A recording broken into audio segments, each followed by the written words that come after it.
Has nobody not told you, Brian, that you've got this kind of gleeful preoccupation with the future? I wouldn't even mind, but you don't even have a fucking future. I don't have a future. Nobody has a future. The party's over. Take a look around you, man. It's all breaking up.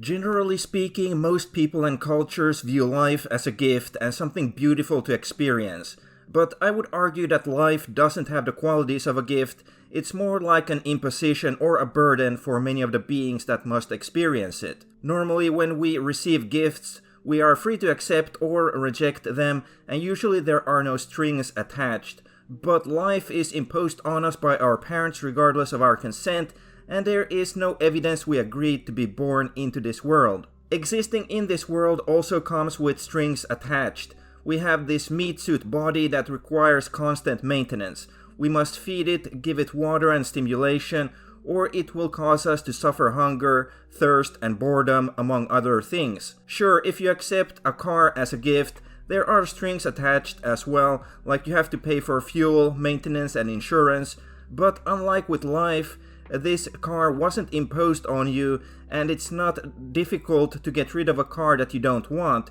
Just sell it or even take it to the junkyard.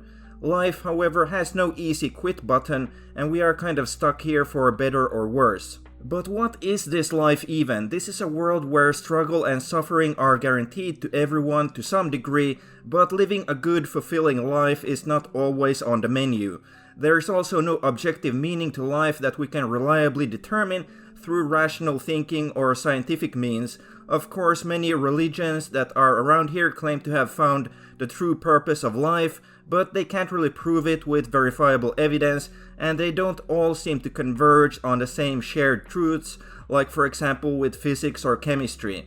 The purpose of life in Buddhism or Hinduism is different than in Christianity, for example. Sometimes we can gain something from our struggles and suffering. For example, if you exercise diligently, your muscles will get bigger and stronger, which can make you more physically attractive or enable you to do various things. For example, you can work harder manual labor jobs or become a better martial arts fighter. But for a lot of the suffering that we experience in this life, it is actually wasted. Like if a child gets a painful form of cancer and passes away shortly after, it only brings sorrow to their parents, and the child didn't benefit from the experience in any way. Basically, I would have to conclude that conscious life in this world is some kind of cosmic error. Nature is cruel, unforgiving, and uncaring as to what happens to the beings that dwell on this planet. It seems that this world isn't designed with living, feeling beings in mind. We are more of an afterthought or some kind of accidental emergent phenomenon, because if all conscious life disappeared, the Earth would still keep spinning around the sun and nobody would really miss our absence. What do we do with this information?